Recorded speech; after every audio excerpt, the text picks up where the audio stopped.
আসসালামু আলাইকুম রহমাতুল্লাহ।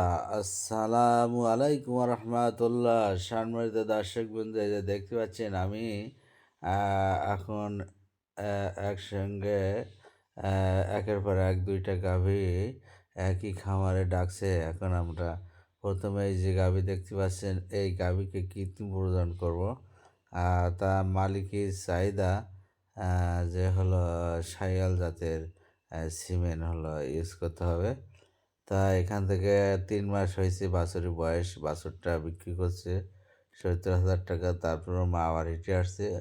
এখন আবার আমি হলো কিন্তু প্রজনন করছি। দর্শক বন্ধু দেখেন যে কি শর্ট টাইমই হলো অল্প সময়ের ভিতরে কৃত্রিম প্রজনন সমাপ্ত করবো ইনশাল্লাহ। যেহেতু কোনো পুরুষ মানুষ নাই খামারে, সবাই ক্ষেত খামারে ব্যস্ত। মা চাষিরা আছে গরুটা ধরার জন্য। তা সম্মানিত দর্শকবৃন্দ, এখন আমরা এক্সট্রা ভিতরে ঢোকানো হয়ে গেছে। এবার আমি সিট ঢুকাচ্ছি। সিট ঢুকানোর কাজ শেষ। এবার কভার নিচ্ছে হাতে। দেখেন দর্শকবৃন্দ, আমি আগে অবশ্যই চেক করে নিয়েছি গাভিটা হেঁটে আসছে কিনা। এখন ফাইনাল। আমি হাতে একটু তেল নিচ্ছি, যেহেতু শীতকাল, ওই জন্য ওখানে স্লিপিংয়ের বেশা আছে, স্লিপিং করার জন্য। তো দর্শকবৃন্দ দেখেন, আমি গাভিটার ধীরে কোলে যাচ্ছি।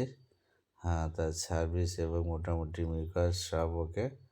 যেহেতু দেওয়ার আগে, ভিডিও করার আগে আমি চেক করে নিয়েছি সার্ভিসটার অবস্থা কেমন। আলহামদুলিল্লাহ মোটামুটি ভালো। তারপরে আবার গোবর আসছে। এই গোবরগুলো হলো আবার হিসু করে দিয়েছে গাভিটা।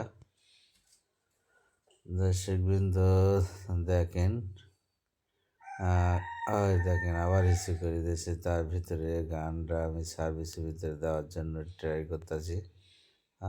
যেহেতু গাভিটা নাড়িটা অনেক চিকন। আলহামদুলিল্লাহ আমি সিমেন্সটা প্রদান করলাম। দেখেন কি সুন্দর পরিবেশে। সকলকে ভিডিও দেখার জন্য